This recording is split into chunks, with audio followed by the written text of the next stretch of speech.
Perkenalkan, nama saya Yustanti Hulu. Saya mahasiswa Universitas Nias, khususnya Prodi Manajemen. Pada kesempatan ini, saya akan menjelaskan beberapa materi mengenai mata kuliah Bahasa Indonesia.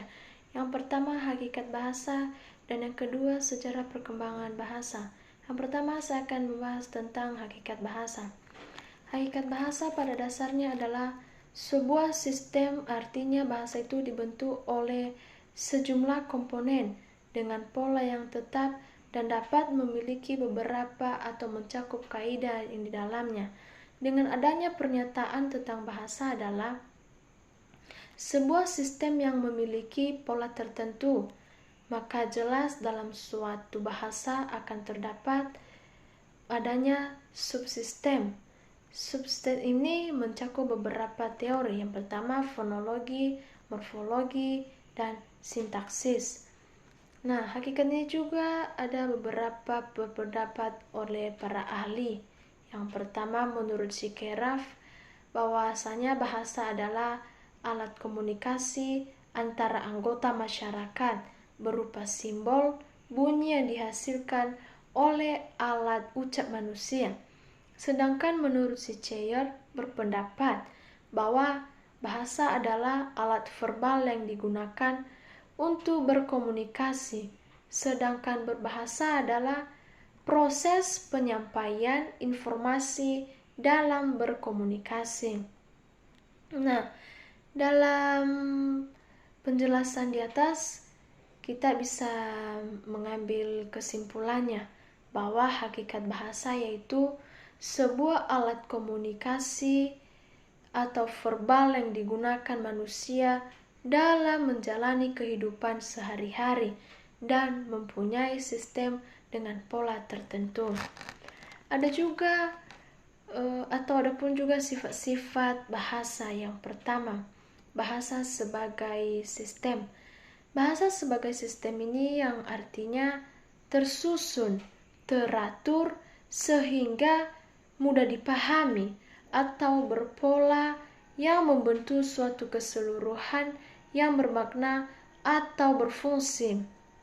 Yang kedua, bahasa merupakan lambang yang berupa lambang itu berwujud bunyi yang biasanya disebut sebagai bunyi.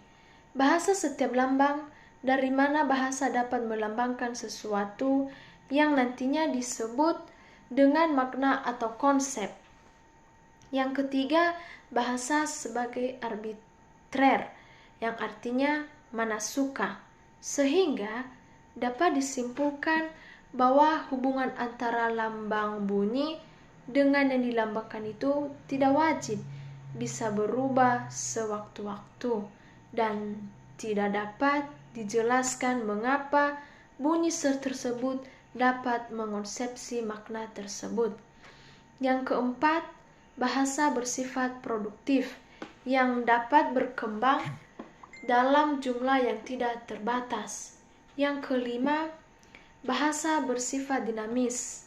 Bahasa bersifat dinamis ini adalah bahasa yang tidak akan terlepas dari adanya kemungkinan perubahan yang terjadi sewaktu-waktu.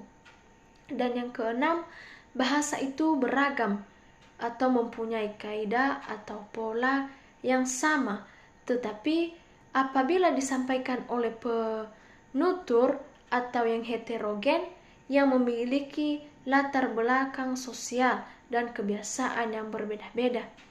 Dan yang ketujuh, bahasa itu bersifat konvensional. Bahasa itu haruslah memiliki konvensi. Bahasa lambang tertentu digunakan untuk memiliki konsep yang diwakilinya. Nah, ada juga fungsi-fungsi bahasa, berfungsi sebagai personal atau pribadi si penutur, dapat menyatakan sikap bergantung pada ujaran apa yang hendak dituturkan, dan dapat juga dilihat sudut pandang pendengar atau lawan bicara. Maka bahasa dapat berfungsi direktif, yakni mengatur tingkah laku. Pendengarnya maksudnya bahasa itu dapat membuat si pendengar bersedia melakukan sesuatu atau kegiatan yang sesuai dengan kemauan semi bicara. Nah, adapun juga kelemahan bahasa. Meskipun bahasa memiliki berbagai macam fungsi dan peranannya, namun ia juga memiliki beberapa kelemahan, baik yang berasal dari bahasa itu sendiri maupun dari orang yang memiliki bahasa. Demikianlah penjelasan singkat saya mengenai materi hakikat bahasa. Nah, sekarang saya akan melanjutkan menjelaskan sekilas tentang sejarah perkembangan bahasa. Sejarah perkembangan bahasa terbentuknya tanggal 28 Oktober 1928. Bahasa Indonesia ini adalah bahasa Melayu atau sebuah bahasa Austronesia yang digunakan sebagai lingua franca. Di Nusantara, kemungkinan sejak abad awal peninggalan modern paling tidak dalam bentuk formalnya dan juga diketahui sebagai bahasa sehari-hari, sering dinamai istilah Melayu pasar. Jenis ini sangat lentur sebab sangat besar dan mudah menyerap istilah-istilah lain dari berbagai bahasa yang digunakan para penggunanya. Bahasa ini juga merupakan alat komunikasi yang sangat penting dalam kehidupan kita sehari-hari atau dalam kehidupan kita sehari-hari untuk menjalani berbagai secara aktivitas kita. Nah, pada tanggal 19 Maret 1947 diresmikan penggunaan ejaan Republik sebagai pengganti ejaan Van Opui Jason yang berlaku sebelumnya dalam hubungannya sebagai alat untuk menyatukan berbagai suku yang mempunyai latar belakang budaya bahasa Indonesia. Justru dapat menyerasikan hidup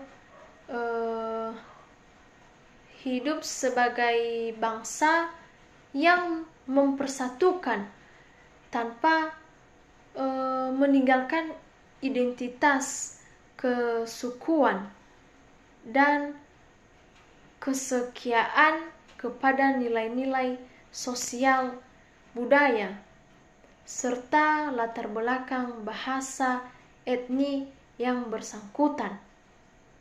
Nah, dalam bahasa ini juga kita perlu mengetahuinya atau istilahnya sangat-sangat penting.